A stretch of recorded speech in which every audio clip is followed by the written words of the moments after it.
നമസ്കാരം. Raf talk ഫുട്ബോളിലേക്ക് ഏവർക്കും സ്വാഗതം. ഇല്ല, ഒരിക്കലും അത് സംഭവിക്കില്ല, ഇമ്പോസിബിളാണ്. റയൽ മാഡ്രിഡിന് വേണ്ടി ഒരു നാൾ കളിക്കുമോ, അങ്ങനെ ഒരു അവസരം ലഭിച്ചാൽ കളിക്കുമോ എന്ന് ചോദിക്കുമ്പോൾ ലാമിൻ യമാലിന് ഒരു സംശയവുമില്ല, ഇല്ല, അത് ഇമ്പോസിബിളാണ്, ഒരിക്കലും നടക്കുന്ന കാര്യമല്ല എന്ന്. റയലിനും ബാഴ്സക്കും ഒക്കെയായി കളിച്ചിട്ടുള്ള ഒരുപാട് താരങ്ങളുണ്ട്, നമുക്കറിയാം. രണ്ട് ടീമിനും വേണ്ടി കളിച്ചവർ ഒരുപാട് പേരുണ്ട്. ലൂയിസ് ഫിഗോ ടീം മാറിയപ്പോൾ ഉണ്ടായിട്ടുള്ള ബഹളങ്ങളും കോലാഹലങ്ങളും ഒക്കെ നമ്മൾ കണ്ടതാണ്. അപ്പോൾ അങ്ങനെയൊക്കെയുള്ള ഒരു പശ്ചാത്തലം ഈ രണ്ട് ക്ലബ്ബുകൾക്ക് തമ്മിലുണ്ടല്ലോ. അപ്പോൾ യമാലിനോട് ചോദിക്കുമ്പോൾ അദ്ദേഹത്തിന് പറയുന്ന ഒരു സാധ്യതയുമില്ല, ഇമ്പോസിബിളാണ്. പിന്നെ യമാൽ പറയുന്ന ഒരു കാര്യമുണ്ട്, നെഗറ്റീവിൽ നിന്ന് മോട്ടിവേഷൻ ഉൾക്കൊള്ളുന്ന ഒരാളാണ് ഞാൻ.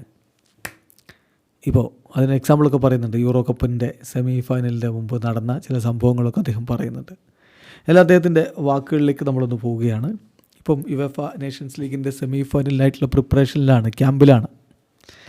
അവരുടെ എതിരാളികൾ ഫ്രാൻസ് തന്നെയാണ്. അപ്പോൾ അതിനു മുമ്പ് അദ്ദേഹം ട്രെയിനിങ് ക്യാമ്പിൽ വെച്ച് നൽകിയിട്ടുള്ള ഇൻ്റർവ്യൂവിൽ പറഞ്ഞിട്ടുള്ള വാക്കുകളിലേക്കാണ് നമ്മൾ പോകുന്നത്. അദ്ദേഹത്തോട് ചോദിക്കുന്ന ഒരു ചോദ്യം, റയൽ മാഡ്രിഡിൻ്റെ ജേഴ്സി അണിയാൻ അറ്റ് സം പോയിൻ്റ് നിങ്ങളുടെ കരിയർ അവസരം ലഭിച്ചാൽ എങ്ങനെ ഉണ്ടാവും? മറുപടി, നോ, ഇറ്റ്സ് ഇമ്പോസിബിൾ, ഒരിക്കലും റയലിന് വേണ്ടി ഞാൻ കളിക്കില്ല എന്നാണിപ്പോൾ ലമീൻ യമാൽ പറയുന്നത്.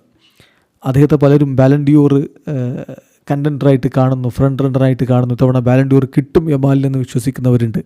അപ്പോൾ അതിനുള്ള അദ്ദേഹത്തിൻ്റെ മറുപടി, ഞാൻ ബാലൻഡിയോർ വിജയത്തെക്കുറിച്ച് ചിന്തിക്കുന്നേയില്ല. ഞാൻ എങ്ങനെ ഫണ്ണായിട്ട് കാര്യങ്ങൾ കൊണ്ടുപോകാം, എങ്ങനെ നന്നായിട്ട് കളിക്കാം, ഇതൊക്കെയാണ് ചിന്തിക്കുന്നുള്ളൂ. ഇനി അതിൻ്റെ ഭാഗമായിട്ട് ബാലൻഡിയോർ ലഭിക്കുകയാണെങ്കിൽ ലഭിക്കട്ടെ എന്നല്ലാതെ ബാലൻഡിയോർ വിജയത്തെക്കുറിച്ച് ഞാൻ ചിന്തിക്കുന്നേയില്ല എന്നാണ് അദ്ദേഹം പറയുന്നത്. അതോടൊപ്പം തന്നെ അദ്ദേഹം പറയുന്ന ഒരു കാര്യമുണ്ട്, ബാഴ്സലോണയ്ക്ക് ഇനിയും ഇമ്പ്രൂവ് ചെയ്യണം. ഇപ്പോൾ ഞങ്ങൾക്ക് ഇനിയും ഇമ്പ്രൂവ് ചെയ്യേണ്ടതുണ്ട്, ഞങ്ങൾ ഇമ്പ്രൂവ് ചെയ്തുകൊണ്ടിരിക്കുകയാണ്. ഇപ്പോൾ ഞങ്ങൾ വിശ്വസിക്കുന്നു സ്വയം ഞങ്ങളാണ് ഏറ്റവും ബെസ്റ്റ് എന്ന്, പക്ഷെ അതിലേക്ക് ഇനിയും എത്തണം. റയൽ മാഡ്രിഡ് ആഴ്സണലിനെതിരെ യുവേഫ ചാമ്പ്യൻസ് ലീഗിൽ തോറ്റപ്പോൾ ആദ്യ പാദം കഴിഞ്ഞപ്പോൾ ആളുകൾ വിശ്വസിച്ചു അവർക്ക് തിരികെ വരാൻ പറ്റുമെന്ന്. ആ വിശ്വാസമുണ്ട് അവരുടെ ടീമിനെ കുറിച്ച്.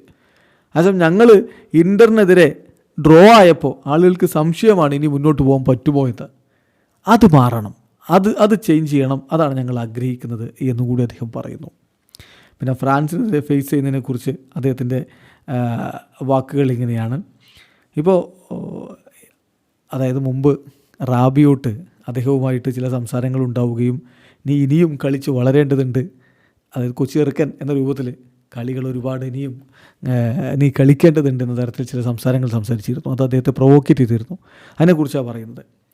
എൻ്റെ ഫ്രണ്ട്സ് എനിക്ക് നെഗറ്റീവ് മെസ്സേജുകൾ കളിയുടെ ഒരു 20 മിനിറ്റ് മുമ്പ് ടിക്ടോക്കിൽ അയച്ചു തന്നിരുന്നു. അവർക്കറിയാം എങ്ങനെ എന്നെ മോട്ടിവേറ്റ് ചെയ്യണമെന്ന്. ഫോർ എക്സാമ്പിൾ, ഇപ്പോൾ ഫ്രാൻസിനെതിരെ യൂറോസിൽ ഞാൻ ബസ്സിലിരുന്ന് ഉറങ്ങുകയായിരുന്നു. അപ്പോൾ എൻ്റെ ഫ്രണ്ട് എന്നെ വിളിച്ചിട്ട് ചോദിച്ചു, നിനക്ക് ഓർമ്മയില്ലേ റാബിയോട്ട് നിന്നോട് എന്താണ് പറഞ്ഞത് എന്ന്? ഞാൻ പറഞ്ഞു, യെസ്, ഐ റിമെമ്പർ. അതെന്നെ മോട്ടിവേറ്റ് ചെയ്യുകയാണ് ചെയ്തത് എന്ന്. അപ്പോൾ ഇങ്ങനെ നെഗറ്റീവുകളിൽ നിന്ന് മോട്ടിവേഷൻ ഉൾക്കൊള്ളാൻ തനിക്ക് കഴിവുണ്ട്, അങ്ങനെയാണ് താൻ കാര്യങ്ങൾ ചെയ്യുന്നത് എന്നുകൂടി ഈ യമാൽ പറയുന്നു. വീഡിയോ സാധിക്കുന്ന ഫുട്ബോൾ ലോകത്തെ കൂടുതൽ വിശേഷങ്ങളുമായി റാഫ് ടോക്സിൽ എത്താം.